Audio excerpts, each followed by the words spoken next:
They thought she wouldn't dare, that she would stick to the script, rattle off a few polite criticisms, and sit down quietly like so many others before her.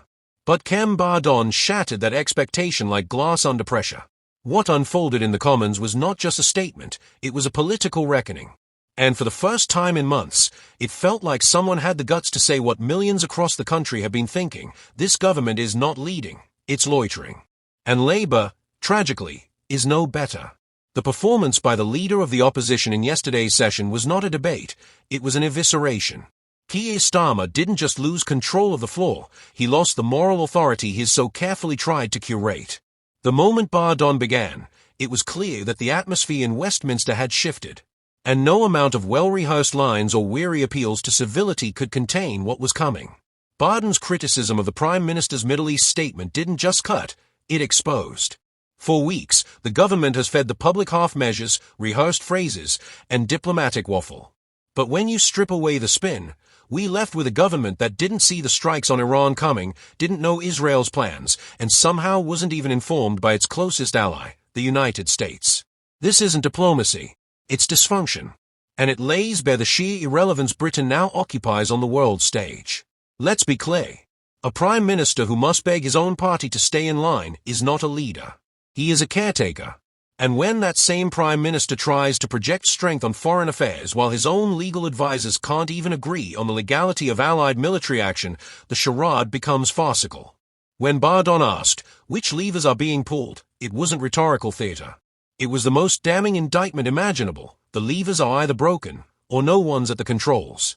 But what took yesterday's session from merely uncomfortable to explosive was Bardon's forensic breakdown of the Diego Garcia debacle.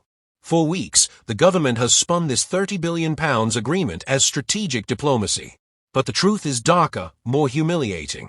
China, the very nation this government postures against with its Indo-Pacific tilt, has voiced support for the deal. Not just casual approval, but diplomatic praise and pledges of support. So when the Prime Minister stood before the House and claimed China opposed the agreement, what exactly was he playing at?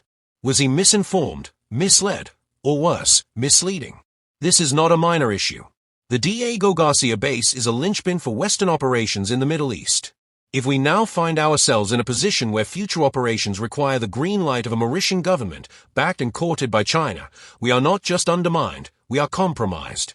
Sovereignty isn't a slogan, it's a strategic imperative. And we've bartered ours away for press release and a pat on the back from a global competitor. And yet, as always, the Labour benches responded with awkward silence. Because they can't oppose what they fundamentally agree with. For all their new talk of defense and deterrence, Labour has not moved past its historic hostility to hard power. Bardon's final swipe, calling out their empty defense spending pledges, was a necessary reminder.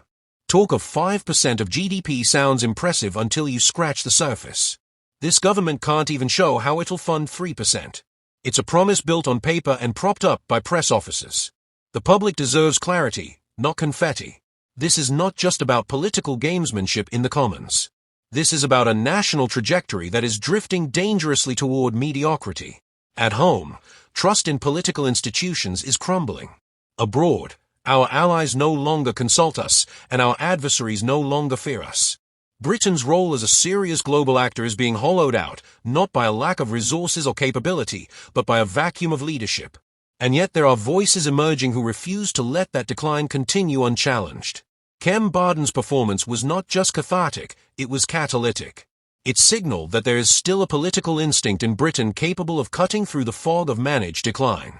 One that doesn't flinch at confrontation, that demands straight answers, and that exposes weakness where others politely avert their eyes. Politics should not be about theatre. But sometimes it takes a moment of drama to reveal a deeper truth. And the truth is this: Britain cannot afford leaders who operate in ambiguity.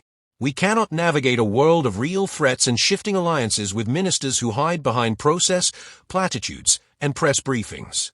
Leadership means knowing where you stand and having the courage to say it, even when the room goes quiet. Yesterday, the room didn't just go quiet. It froze.